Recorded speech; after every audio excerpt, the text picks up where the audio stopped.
दोस्तों, एक बूंद मदिरा शराब हजार गुणों का नाश कर देती है और एक बूंद गंगा जल लाख दोषों का नाश कर देती है। मैं ज्योतिषाचार्य एडी शास्त्री और आपके अपने YouTube चैनल नक्षत्र एस्ट्रो वर्ल्ड में मैं आप सभी का सादर अभिवादन करता हूं। दोस्तों, हमारे कलयुग के राजा, हमारे जीवन को पल भर में बदलने वाले और हमें भौतिक सुख सुविधाओं की प्राप्ति देने वाले, हमें दृढ़ निश्चय बनाने वाले और हमारी इच्छा शक्ति को प्रबल करने वाले राहु राशि परिवर्तन करने जा रहे हैं।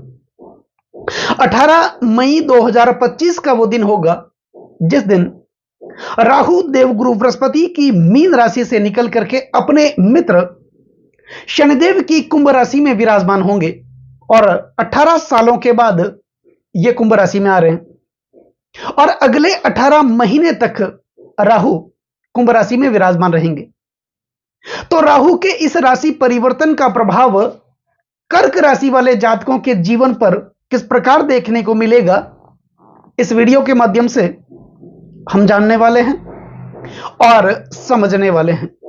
वीडियो के अंत में राहु को प्रसन्न करने के लिए राहु से संबंधित कुछ महत्वपूर्ण उपाय भी होंगे जिनको करने से राहु की कृपा प्राप्त करने का हम प्रयास भी करेंगे। तो वीडियो पर अंत तक आप बने रहिएगा।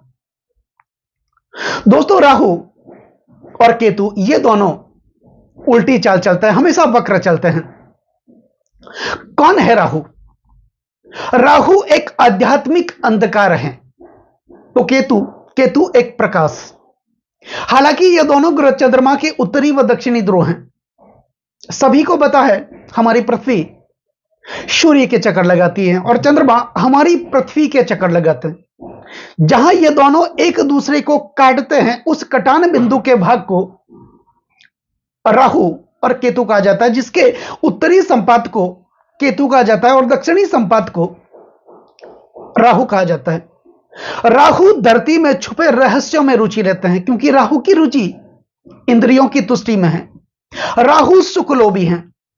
साम दाम दंड भेद कुछ भी हो जाए, वो चीज मुझे प्राप्त करनी है तो करनी है, ऐसी दृढ़ इच्छा शक्ति सिर्फ और सिर्फ राहु ही दे सकते हैं। दोस्तों, यदि हम चाहते हैं कि हमारे जीवन में वो सब सुख सुविधाओं के साधन, भौतिक सुख सुविधाओं के साधन प्राप्त हो, यानी गाड़ी मोटर बंगले नौकर चाकर जो दूसरों के पास, वो सभी सुख सुविधाओं के साधन हमारे पास भी आ जाएं, तो ये सिर्फ राहु के बिना ही संभव है क्योंकि राहु हमारे जीवन को अचानक से बदलने में माहिर है। राहु एक धुआं है और राहु एक सपना है और सपना वो नहीं होता जो नींद में सोते हुए देखा जाता है। सपना तो वो होता है जो सोने नहीं देता है। राहु हमारी दृढ़ इच्छा शक्ति को जागृत करता है और राहु अगर देखा जाए तो स्वार्थी किस्म के ग्रह माने जाते हैं और इस दुनिया में स्वार्थ किसको नहीं है, पूरी दुनिया स्वार्थ पर टिकी हुई है। तो कर्क राशि वाले जातकों के लिए राहु 18 मई 2025 को जब राशि परिवर्तन करेंगे तो ये भाग्य भाव से निकल करके अष्टम भाव में विराजमान होंगे।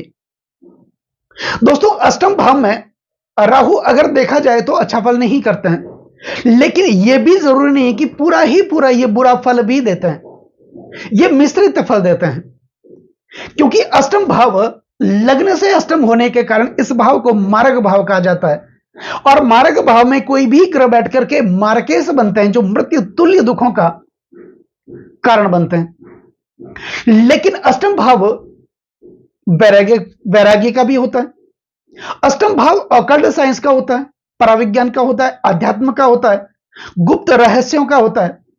तो राहु जब अष्टम भाव में विराजमान होते हैं कष्ट तो देते हैं। कब? जब हमारी जन्म कुंडली में राहु की स्थिति खराब हो। उस स्थिति में जब राहु अष्टम भाव में आते हैं तो यह मृत्यु तुल्य कष्ट भी दे सकते हैं। लेकिन अगर जन्म कुंडली में राहु की स्थिति अच्छी हो, यानी वो त्रिषणाय भाव में विराजमान हो, जन्म कुंडली में तीसरे छठे व एकादश भाव में विराजमान हो, छठे चलाबे राहु सौख्यदाता, ये दुखों का नाश करने वाले हैं। लेकिन कब कि जन्म कुंडली में इस प्रकार राहु की स्थिति हो तब राहु अष्टम भाव में कर्क राशि वाले जातकों के लिए आ रहे हैं, तो यहां पर ये मिश्रित फल देंगे। कैसा फल देंगे? अब अष्टम भाव दीर्घायु जीवन का भी होता है, अल्पायु जीवन का भी होता है। अष्टम भाव दुर्घटनाओं का होता है, गुप्त षड्यंत्रों का होता है, पराविज्ञान का भाव माना जाता है, विरोधियों का भाव माना जाता है, छल और कपट का भाव भी माना जाता है। तो यहां पर राहु जब आते हैं अष्टम भाव में, तो हमारे खिलाफ कोई गुप्त षड्यंत्र भी हो सकता है, छल कपट भी हो सकता है, हम गलत दिशा में जा सकते हैं, गलत ट्रैक पर जा सकते हैं, यानी कि नशे के शिकार हम हो सकते हैं, गलत दोस्तों के चक्कर में हमारा आचरण खराब हो सकता है। दूसरी बात, राहु अष्टम भाव में अनैतिक संबंधों को भी प्रकट करता है, तो ऐसे में हमारा किसी के साथ अनैतिक संबंध भी हो सकता है, जिसके कारण हमारा दांपत्य जीवन भी खराब हो सकता है, मान सम्मान पद प्रतिष्ठा हमारी डाउन हो सकती है। ऐसा राहु कर सकते हैं, तो कुछ उपाय करने से इस प्रकार के कष्टों से हम मुक्ति पा सकते हैं। लेकिन इसका मतलब यह नहीं है कि ऐसा ही देंगे, क्योंकि राहु अष्टम भाव में दुर्घटनाओं का भी शिकार बना देते हैं। तो गाड़ी चलाते समय विशेष सावधानी बरतें, किसी से बात करते समय शब्दों का अच्छा चयन करें, क्योंकि शब्द ही वो चीज होती है जो हमारा प्रभाव दूसरों तक पहुंचाती है। गलत शब्दों का इस्तेमाल न करें।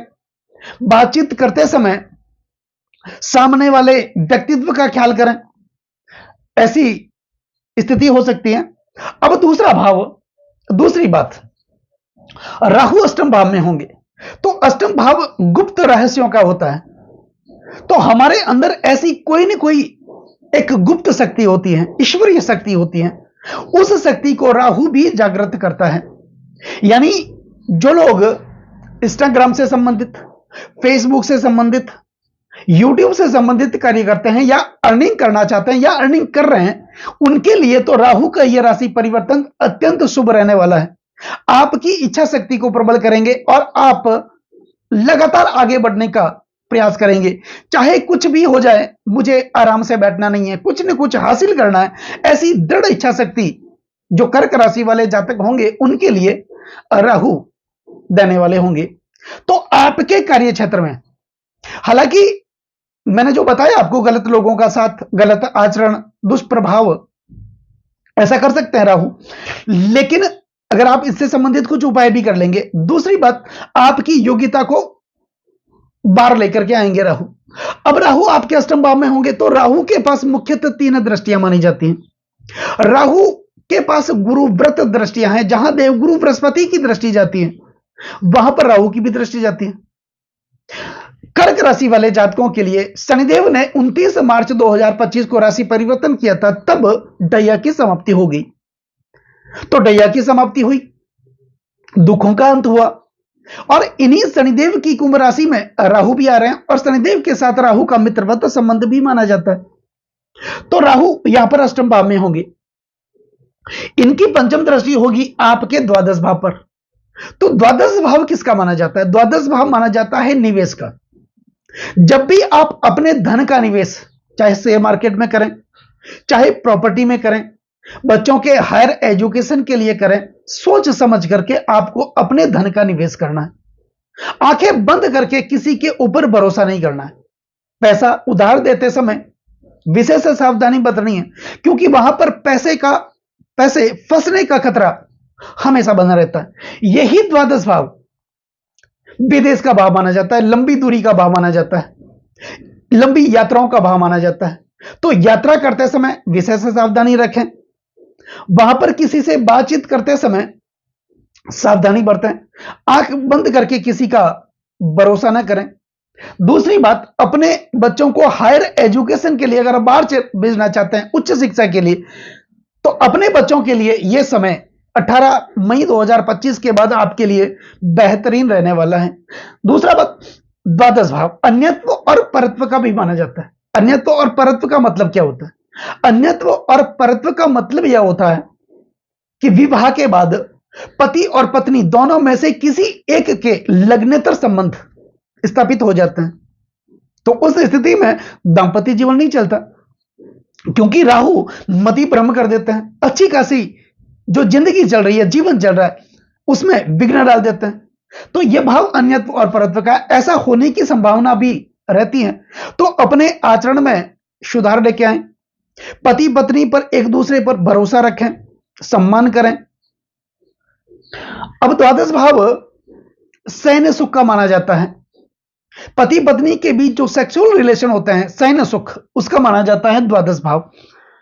राहु की पंचम दृष्टि होगी द्वादश भाव पर। यह उकसाएंगे पर स्त्री गमन के लिए, ऐसा उकसाते हैं, राहु ऐसा करता है, मति भ्रम कर देते हैं। तो यह इस बात का विशेष ध्यान रखना है, अपने चरित्र को अच्छा बना करके रखना है, किसी के उकसावे में ना आए। यह ऐसा हो सकता है आपके साथ। दूसरी बात, राहु की सप्तम दृष्टि होगी आपके धन भाव पर। दोस्तों, धन भाव अष्टम से सप्तम होने के कारण इस भाव को भी मारक भाव ही कहा जाता है, और मारक भाव पर राहु की सप्तम दृष्टि होगी तो यह धन तो देंगे, पैसा आपके जीवन में आएगा और छप्पर फाड़ के आएगा, लेकिन कभी कभार गलत आचरण के कारण वही पैसा जहर बन जाता है। यानी व्यक्ति के पास जितना पैसा आता है वो गलत संगत में चला जाता है, गलत आचरण में चला जाता है और बर्बादी का कारण बन जाता है। तो जो पैसा है उसको सही जगह पर लगाएं, अध्यात्म में लगाएं, धर्म में लगाएं, ईश्वरीय शक्तियों में लगाएं, परोपकार में लगाएं, दूसरों की सेवा करने में लगाएं, कुटुंब परिवार में लगाएं, किसी की मदद करें, भलाई करें। तो इस बात का अब विशेष ध्यान रखना है। बाकी अनैतिक कार्यों में अपने धन का निवेश न करें, क्योंकि राहु जब अष्टम भाव में होंगे और इनकी सप्तम दृष्टि धन भाव पर होगी, वही पैसा जहर भी बन सकता है। दूसरा, यह भाव वाणी का भाव माना जाता है। तो वाणी में विशेष तौर पर आप ध्यान रखें, बातचीत करते समय राहु की नवम दृष्टि होगी आपके चतुर्थ भाव पर। प्रॉपर्टी में पैसा फंसने का खतरा हमेशा बना रहेगा। तो प्रॉपर्टी में किसी भागीदार के साथ अगर आप व्यापार करते हैं या भागीदार के साथ आप प्रॉपर्टी में कोई कार्य करते हैं, डील करते हैं, तो विशेष सावधानी बरत करके यह कार्य करना है, आंख बूंद करके किसी का भरोसा नहीं करना। अब दूसरी बात, यह चतुर्थ भाव होता है राजनीति का, पॉलिटिक्स का। चतुर्थ भाव होता है विरासत का, और यह भाव जनता के समर्थन को दर्शाता है, और जनता के समर्थन के बिना राजनीतिक सफलता कभी नहीं मिलती। दूसरी बात, यह विरासत का भाव है। कई लोगों को राजनीति विरासत में मिल जाती है, और कई लोग अपने मेहनत के बलबूते पर राजनीति में एक मुकाम हासिल करते हैं। तो राहु राजनीति के भी कारक माने जाते हैं, क्योंकि राजनीति में क्या होता है, छल कपट, ये तो होता ही है, और राहु इसके कारक माने जाते हैं। तो यहां पर जो लोग राजनीति में हैं या राजनीति में उतरना चाहते हैं, उनके लिए राहु का यह राशि परिवर्तन जो कर्क राशि के होंगे अच्छा रहने वाला है। माता के स्वास्थ्य को लेकर थोड़ी चिंता बनी रह सकती है, तो माता के स्वास्थ्य का विशेष ध्यान रखें, परिवार का ध्यान रखें, भाई बहनों के साथ अच्छे संबंध को स्थापित करें, वाद विवाद न करें, कोर्ट कचहरियों में न जाएं। तो इस बात का अगर आप विशेष ध्यान रख लेंगे तो राहु का यह राशि परिवर्तन कर्क राशि वाले जातकों के लिए अति उत्तम रहने वाला है। और कुछ सावधानियां तो मैंने आपको जो बताई है। अब बात होगी राहु के उपाय करने की, राहु को प्रसन्न करने के लिए। तो क्या करना है, शनिवार के दिन काली कंबल का दान संध्या काल के समय आप जरूर करें। एक हरा नारियल जो पानी वाला होता है वो लें, तांबे का एक खोटा सिक्का उस नारियल में छेद करके उसमें डाल करके अपने ऊपर 11 बार घुमा करके बहते हुए जल में आपको प्रवाहित करना है। तो यह आपको करना है। नाग गायत्री मंत्र, यह विशेष उपाय है राहु के लिए, राहु को प्रसन्न करने के लिए, क्योंकि राहु सर्प का प्रतिनिधित्व करता है, राहु सर्प का मुख है। इसलिए तो जन्म कुंडली में राहु और केतु के मध्य सभी ग्रह आ जाते हैं, तभी तो काल सर्प योग बनता है।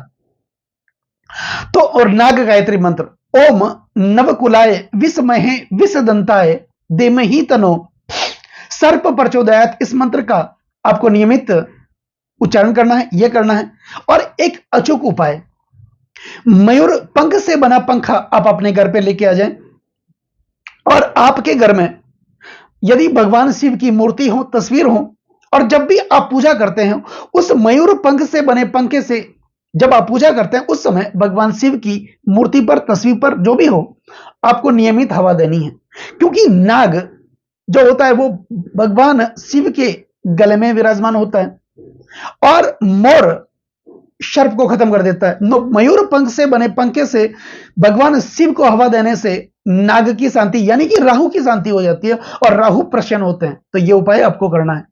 तो दोस्तों कैसा लगा ये वीडियो अगर आपको अच्छा लगा हो, मेरा समझाना आपको सार्थक लगा हो, समझाने का तरीका अगर आपको अच्छा लगा हो तो इस वीडियो को आप आगे से आगे शेयर जरूर करें, बेल आइकन बटन को जरूर दबाएं ताकि मेरे आने वाले और भी नए नए वीडियो के नोटिफिकेशन सीधे आप तक पहुंच जाएं। लाइक जरूर करें, कमेंट जरूर करें, क्योंकि आपका एक लाइक और एक कमेंट मेरे अंदर बहुत ज्यादा आत्मविश्वास भर देता है। और कमेंट में ओम नमः शिवाय, ओम राहु वे नमः ये जरूर लिखें और चैनल को सब्सक्राइब जरूर करें। नमस्कार दोस्तों।